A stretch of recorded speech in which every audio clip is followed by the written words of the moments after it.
Welcome to the Real News Network. I'm Jessel Noor in Baltimore. On Wednesday, the Obama administration announced a major new initiative to help farmers deal with the impacts of climate change. According to a statement, 7 new regional climate hubs will help farmers get access to tools to respond and prepare for the challenges of drought, heat stress, excessive moisture, and longer growing seasons. The announcement comes less than a week after the State Department released its long-awaited environmental impact statement, which said building the Keystone XL pipeline, which would stretch from Canada to the U.S. Gulf Coast, would not make a major impact on greenhouse gas emissions or climate change. Meanwhile, a study released earlier this week found that pollution released in the process of recovering oil from tar sands is 2 to 3 times higher than originally thought. Environmental and indigenous groups have held hundreds of rallies and vigils and vowed to fight that pipeline. Now joining us to discuss this is Dr. Michael E. Mann. He's a distinguished professor, director of the Earth System Science Center at the Penn State University, author of the book, The Hockey Stick and Climate Wars. He has a new piece out called Approving Keystone XL Could Be the Biggest Mistake of Obama's Presidency. Thank you so much for joining us. Thank you. It's good to be with you.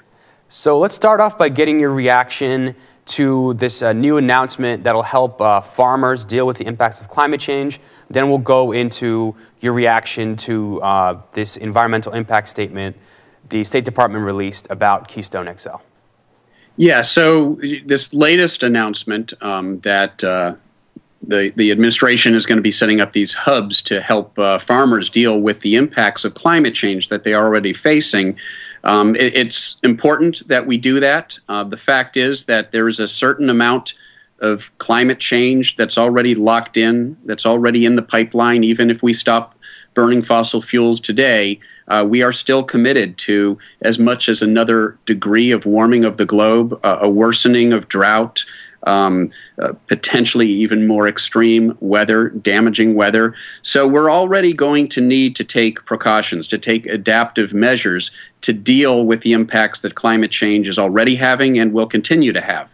That having been said, it's also critical that we do whatever is necessary to avoid any additional climate change beyond that which we are already committed to. And the president, in his State of the Union address last week, said that he wants to be able to look back at his children and his grandchildren decades from now and say that he did everything he could to prevent climate change, dangerous and potentially irreversible climate change from happening. So it's critical, for example, with respect to this latest issue of the Keystone XL pipeline, that the administration take a hard line and be true to their word and do what is necessary to make sure we don't worsen the problem. And building the Keystone XL pipeline would worsen the problem. I want you to address 2 points. First is, what will the actual impacts be? The State Department says it won't have a significant impact, that the tar sands will get extracted anyway, so whether we build this or not, that the impacts will be made. And also symbolically, what does this signal about the Obama administration's overall attitude towards climate change? And of course, Obama is the president. He could make significant changes, not just have statements about climate change. That's absolutely right. And the president this summer announced executive actions that he was planning to take to prevent the worsening of the climate change problem. And among those executive actions were placing far greater restrictions on new coal-fired power plants, that any new coal-fired power plants would have to engage in carbon capture and sequestration. They wouldn't be allowed to put that carbon into the atmosphere. Now, ironically, if we were to build the Keystone XL pipeline, that would be equivalent by those who have calculated the carbon emissions, the likely carbon emissions to result from that pipeline, that would likely be equivalent to about 50 new coal-fired power plants. So it seems inconsistent for the president, on the one hand, to say we can build no more coal-fired power plants if they are going to be putting carbon into the atmosphere, and yet approve a project that would be the equivalent of 50 coal-fired power plants running full-time, belching CO2 into the atmosphere. Now, the State Department has tried to justify this decision based on an impacts assessment, which, in the opinion of most scientists that I know who have looked at it, is somewhat inconsistent and not really justifiable. What they've said is, well, we would go ahead and we would find a way to tap and transport this tar sands oil anyways. But that isn't true. Right now, there are only about 25,000 barrels of oil from the tar sands that are being shipped by rail. If this pipeline were to be built, that would allow for the better part of 1 million barrels of tar sands oil a day.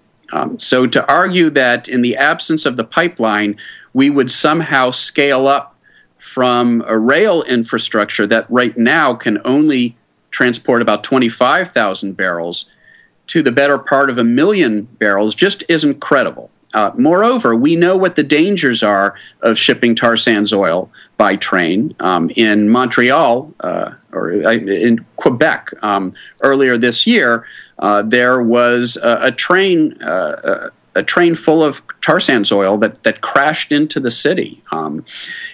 And so to argue that we would otherwise still engage in dangerous means of transporting this oil isn't very credible either. Obviously, we're not going to continue to ship this stuff by train if that is a threat to our environment, it's a threat to our cities. So that is really a false comparison that the State Department used to try to justify the building of the Keystone XL pipeline. All right, last question for you before we move on to our next segment. But do you think Obama, he doesn't understand the urgency, or he's doing what he thinks is politically feasible in this current climate? Well, I'm sure that the president faces pressure from all sides, and I don't envy the position that he's in. And of course, there is quite a bit of pressure by special interest groups like the Koch brothers, who plan to, who stand to make billions of dollars if the Keystone XL pipeline is built. Of course, there's pressure from industry groups, front groups, right-wing foundations advocating for the fossil fuel industry, and the president understands that. He's got a certain amount of political capital, and he has to calculate how much of that he's willing to expend on this particular issue. That having been said, he made a commitment. In his State of the Union address last week, he basically said that he will do all he can to make sure that we don't look back decades from now and have to explain to our children and grandchildren that we made this tragic decision at a time where we needed to be ramping down our fossil fuel burning and our carbon emissions to avoid dangerous and potentially irreversible climate change. At that pivotal moment, we gave in to the pressure and we opened the floodgates for this dirty fossil fuel energy that will commit us to even more climate change.